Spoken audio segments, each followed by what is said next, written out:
Hey guys, this is Eric Tarr for theproaudiofiles.com.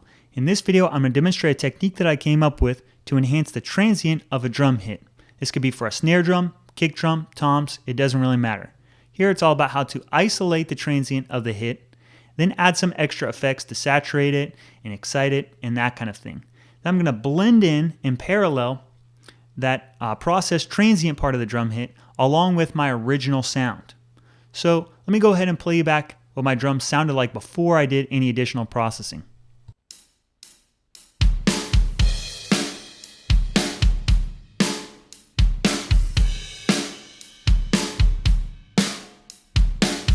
So you can hear I've got a basic pop rock groove going on. What I would like to do is enhance the transient of my snare drum. So what I'm going to do is some parallel processing where I isolate the transient of it, then I add some extra effects there and blend that in side by side with my original drum sound. So what I've already done is I went into my snare top channel right here and I duplicated it a couple times. So one of those duplicates is right here. It's called the transient. And what I'm going to be primarily using here is some plugins that perform transient shaping. So there's a couple that I'll show you: the Sonics, Oxford Transmod, also the Waves TransX because it's multiband, but you can substitute in almost any style transient shaper plugin and do this similar kind of thing.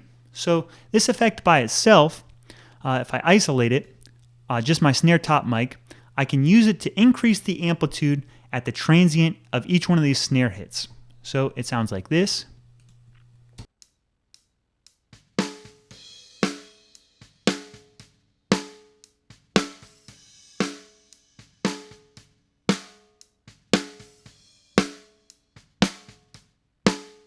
So this plugin is one way that you can make the transient louder. However, it doesn't by itself remove the rest of that sustain of the plugin.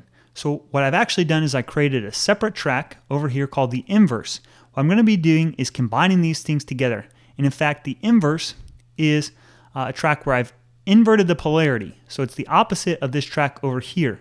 So what they're going to be doing is combining together actually to do destructive interference where they cancel each other out, as long as I don't do any other processing. So if I bypass all the effects and bring this one in, when I add them together, they're being bussed over here to snare transient, this auxiliary track, you'll see that they actually cancel each other out and there's no signal that's left over.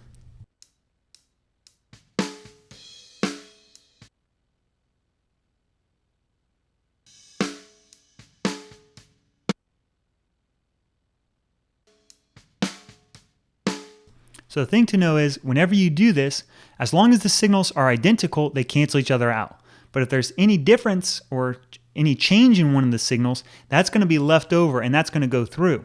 So what I'm going to do then is blend these two signals together, but I'm going to change the transient on one of the tracks. I'm going to increase the amplitude so that all that's left over when I combine them together is just the transient. So it's a way to cancel them out and remove the sustain. So this is what it sounds like.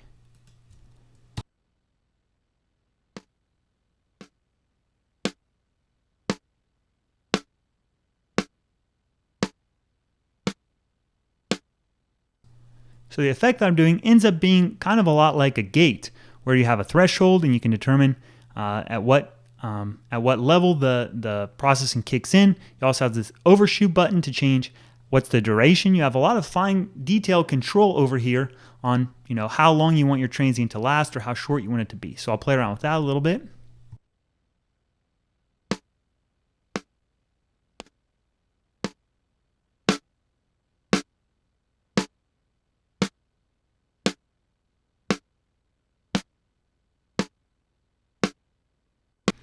Now I've got the transient isolated, I'm going to go ahead and add some extra effects to enhance it a little bit. So for instance, maybe I'll go in and use a free plugin here, the Soft Tube Saturation knob. I want to just drive it, add some extra harmonics going on there. Or another example, another one that would be great here to use would be the Sound Toys Decapitator. So really saturate it, add this in. Or another one I think that might work well is if I were to go in here and use the Waves Oral Exciter model. Can play around with some of these things.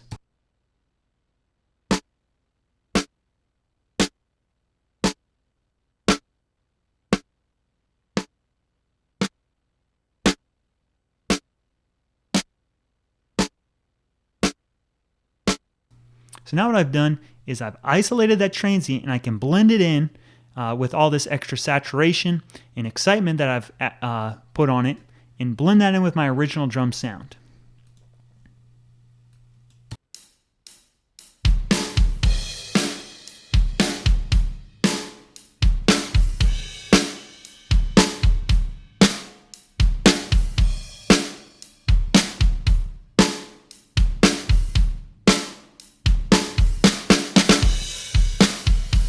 Now, it might be a little overkill, but it gets the point across about how you're just blending in that extra part of that transient signal. So the last thing I'll demonstrate then is if you want even more fine-grained control, detailed over isolating what part of the transient you want, you could use a multiband processor like this one here from Waves, where you could just add in some low frequency in your transient, or that mid-range knock of the snare drum, or more of the top end where you add that brightness or that snap to it. So if I isolate these things together, I'll demonstrate that.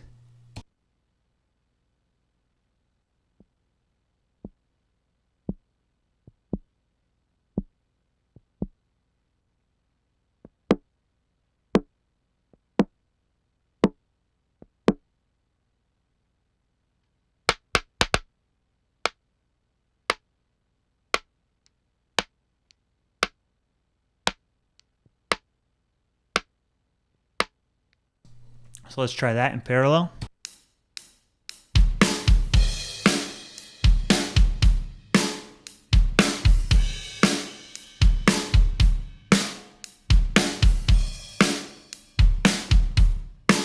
So this method of isolating that transient gives you a lot of control. You can do all kinds of spectral shaping to it, saturation, excitement, and really tailor that transient part of your drum hit to whatever kind of thing you're going for. If you want it to be really snappy or you want it to be really beefy at the transient, these kinds of ways of isolating the signal, processing the signal, treating it with other effects, really open up a whole world of possibilities for how to process the sound of a drum hit. So that's all there is to it. Take care, guys. I'll catch you next time.